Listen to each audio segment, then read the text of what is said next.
India A அணிகள் மற்றும் ஸ்ரீலங்கா ஏ அணிகள் நடத்தக்கூடிய முத்தரப்பு ஒருநாள் போட்டி தம்புலாவில் நடைபெற்று வந்தது. இந்த நிலையில இந்தியா முதல்ல பேட்டிங் செய்து 256 ரன்கள் அடிக்க 257 எடுத்தால் வெற்றி என்ற ஒரு த்ரில்லிங்கான இலக்குடன் ஸ்ரீலங்கன் அணி களமிறங்க தொடங்கியது.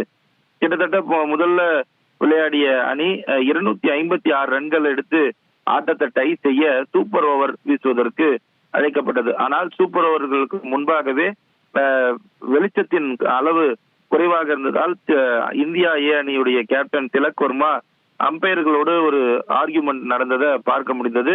அதனைத் தொடர்ந்து 11 ரன்கள் வெற்றிக்கான 19 ரன்கள் எடுக்க வேண்டிய சூழல்ல வெறும் 9 ரன்கள் மட்டுமே எடுத்து சூரியவன்சி வைபவ் இறுதி பந்த அடிக்காமல் தவறவிட்ட அந்த கணத்திலேயே இலங்கை வீரர்கள் வெற்றியை கொண்டாட ஆரம்பித்தனர். அந்த வெற்றியை கொண்டாடுவதற்கு முன்பாகவே 2 முறை அம்பையர்களுடனும் அதே போல வீரர்களுடனும் அசௌகரியமான சைகைகளை ஃபீல்டுக்கு நடுவே காண்பித்து ஒரு டயோட்டிக்கான நிலை இந்த ஆட்டத்துல எழுந்தது. கிட்டத்தட்ட கடைசி ஓவர்ல ஒரு இறுதி ரன்களை அடிக்க முடியாததன் காரணமாக இந்திய அணி தோல்வியை சந்தித்தாலும் இளம் வீரர் சூரியவன்சி வைபவ் கிரவுண்ட்ல நடந்து கொண்ட விதம் பார்ப்போர முகம் சுளிக்கும் விதத்துல இருந்தது.